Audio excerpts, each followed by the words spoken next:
Et ensuite, Samira Erizi. Monsieur le Président, chers collègues, le groupe UDI a toujours porté une ambition forte en matière d'aménagement du territoire, défendant le lien nécessaire entre les collectivités de la région et son rôle stratège et facilitateur pour construire les projets structurants de notre territoire, fil rouge de notre engagement, marqueur important de notre identité.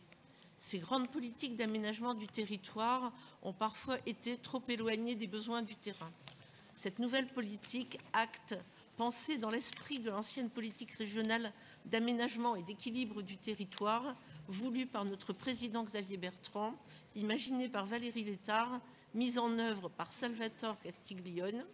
Ils ont su écrire et expliquer cette vision novatrice de la région et accompagner les collectivités pour faire avancer plus de 2800 projets locaux au profit des communes rurales, villes et intercommunalités, en cofinancement régional à hauteur de 354 millions d'euros.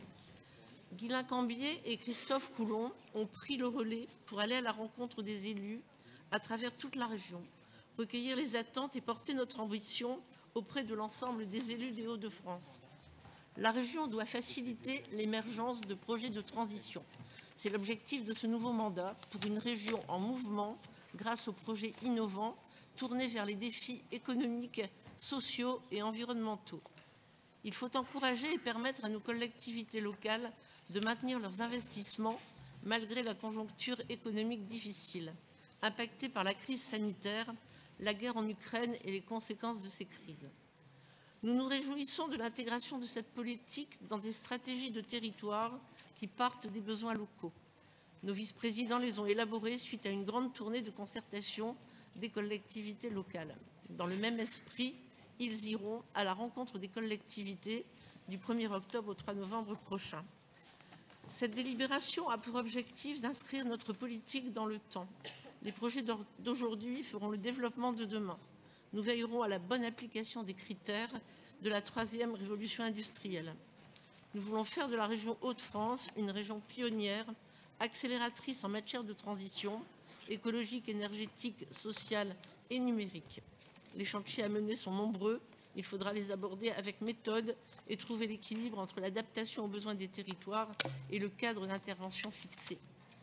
Dans un contexte budgétaire restreint, la délibération que vous nous proposez ne manquera pas d'inciter les collectivités à s'engager au travers de nos objectifs prioritaires.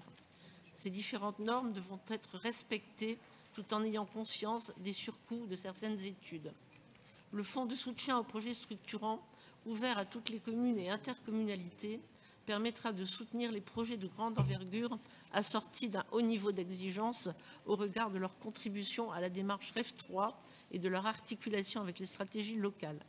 Les projets exemplaires pourront bénéficier d'une bonification. Nous saluons cette volonté de récompenser les territoires démonstrateurs. Nous entreprenons dès à présent un travail de transparence et de pédagogie auprès des élus locaux afin qu'ils puissent se saisir de ces nouveaux dispositifs en toute équité. Nous saluons également l'approche des transitions au-delà du prisme économique ou environnemental. Le vivre ensemble et l'équité territoriale ne peuvent être abordés sans un dispositif adapté aux problématiques des territoires dans leur diversité rurale et urbaine. C'est la raison du 3e volet de cette politique acte qui vise à soutenir et à consolider le maillage local afin de participer au développement économique, à la cohésion sociale et à la solidarité territoriale.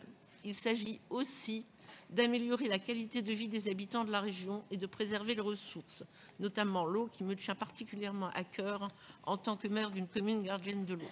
Pour toutes ces raisons, Monsieur le Président, le groupe UDI votera pour cette délibération. Je vous remercie.